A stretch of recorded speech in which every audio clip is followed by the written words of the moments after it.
Okay, our next point in the installation is to install the neck shim. To do that, we need to remove the neck. So let's turn the guitar over, and in this case remove these screws that fasten the neck. Fender style has a rectangular plate with 4 screws, some of them 3. A good point at this time to mention is that some of the Fender products have what's called a tilt neck adjustment. You can employ that to set up the neck to the correct angle for the Stetsbar, rather than get into our next step as far as installing the neck shim. So in this case we need to install a neck shim, so we'll remove these screws.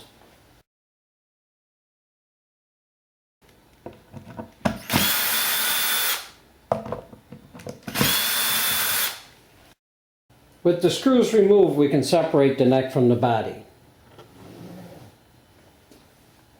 Let's flip the body over. We're going to install the neck shim. The neck shim is tapered. We take the large end of the neck shim and place it in the neck pocket toward the bridge. Then we set up the correct angle for the neck. Now, this wedge may be too heavy for this application. We need to check that. So I'm going to set up the guitar in the next scene and show you how to do that. Here we have the guitar body, neck, and neck shim assembled and held in place with a rubber face clamp. This is to test to see if the neck shim is its proper size for the installation. So I use a straight edge replicating the guitar string, and it appears that the neck shim is too heavy because it's sitting higher off the bridge than needed. So I need to reduce the neck shim, and we'll do that in the next scene. This procedure may require some additional steps in making the neck fit properly. If after you've placed the shim the bridge is too high, then the neck shim needs to be adjusted to bring the bridge down to a lower setting. To adjust the height of the shim, we cut the shim to a shorter length. Cut the shim across, removing say 1/3 off the thick end. Shape the cut end to fit closely into the neck pocket, and then fit and check the bridge height again. If the bridge is still too high, then cut across at the 1/2 point and repeat. This is very much a trial and error process, but it's well worth being patient.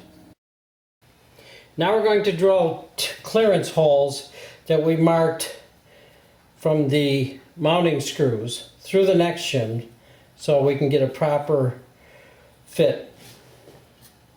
Using the indentation from the screw, let's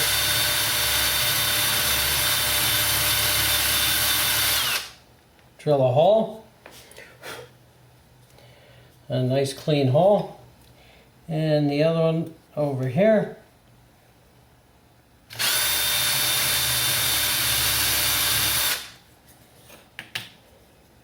Now we have 2 nice clean holes that we marked from previously using the neck screw. And now with a properly fitted neck shim, let's assemble everything.